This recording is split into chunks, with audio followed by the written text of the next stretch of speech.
Hi, this is Dayna with Novels Alive TV, and today I have Chef Shawn Bucher. And he has written a book that all first-time or newly married women and men need, the First Timers Cookbook. And now, what was the inspiration for writing this? Well, you know, my inspiration came in a lot of different forms. I had never planned on writing a book, ever. You know, I'm more of a fail English and just get in the kitchen and cook kind of guy. And so when it came to this book, I actually had a friend of mine come to me and say, hey, teach me how to cook. Well, it's kind of hard to bottle 10 years of experience and say, here you go. And so we said, I said, well, let's go to the bookstore.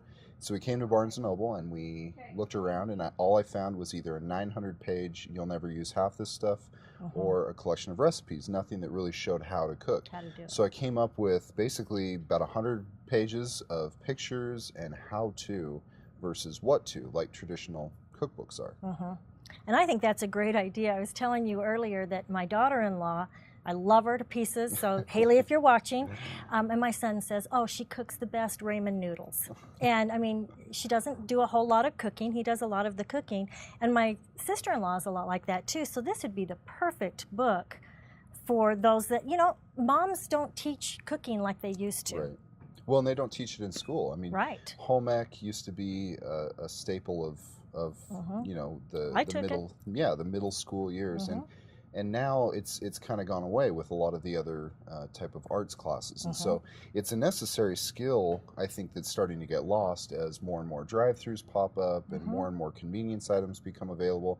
People don't have to cook the way they used to, and so they kind of take the easy way out, and they don't. And so because of that, it's kind of getting lost. So the idea behind this is to get people to start loving to cook again, getting them back in there to where it's interesting, it's fun, it's exciting, and I think once people pick it up and kind of realize that it's really not that hard. I mean, if I can do it, anybody can do it.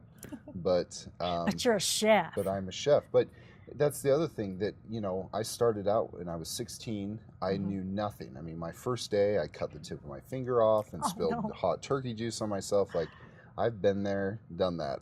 You've seen it all. Seen it all. So when it comes to cooking, it's more about just practicing and getting in there and knowing that it's okay to make a mistake, or two mistakes, or three or four, or for things to not come out right the first time, because you know what you're doing now, and you're comfortable, and you're not as afraid as if you had never tried at all. Yeah, and I know in my family, this sounds so stupid, I'm known for making the best gravy.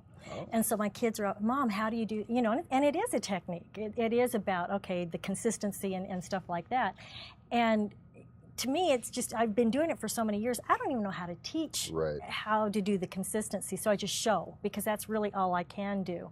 But I think something like this would really help a lot, because I haven't been real good about teaching my kids how to cook either. It's hard too, though. I mean, if it's more of a, okay, come here, let me show you how to do it, versus them coming to you and saying, okay, now teach me how to cook. There's no real set lesson plan for teaching the home cook how to cook. So what I did is I was a chef instructor for about 2 years at a private culinary school, and I took the lessons there and basically tried to apply them to this.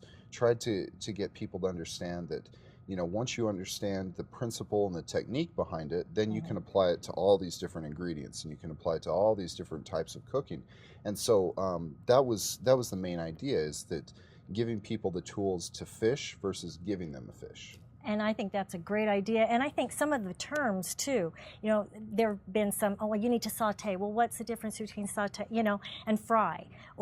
And teaching those phrases and what they mean, because it does mean a lot when you're in the middle of a recipe. You need to know those phrases. Absolutely. Well, I mean, it's you need to know what you're going to get at the end before you even start. I mean, if you have a picture in your mind of what a dish is going to look like, or what you want it to look like, and you can't tell that from, you know, if it says saute, but you're thinking more of a pan fry, well, if you don't know the difference between sauteing and pan frying, it's not going to matter, because you're going to get confused all along the way. So if you understand those basics, then, you know, I can throw in a few different ingredients, throw in a few different dishes, and you're going to be comfortable with it, because it's all, you understand what pan frying is. So if I said pan fried chicken, or pan fried fish, or pan fried pork, I mean, it wouldn't matter the meat, you know the term, because you know what you're going to do, and you know what that end result's going to be.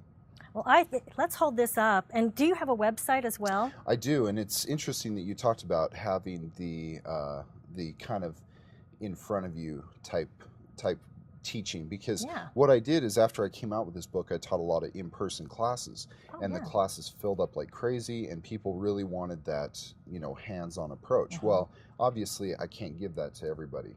So I had to basically shoot all the videos. We shot 38 videos in one day. I mean, it was a long day. Yeah, I bet. But we shot basically everything that's in the book, put it on video, and now I have a website, and people can actually join the website and get those videos and get the tutorials and get recipes and instructions and a lot of things that aren't inside the book but are kind of a part of it. They can go on and get that. Because sometimes just watching helps tremendously as well. So you've got both the book and the website to go along with it, which they complement one another. Oh, absolutely. Really. And this has grown into being a series of books now.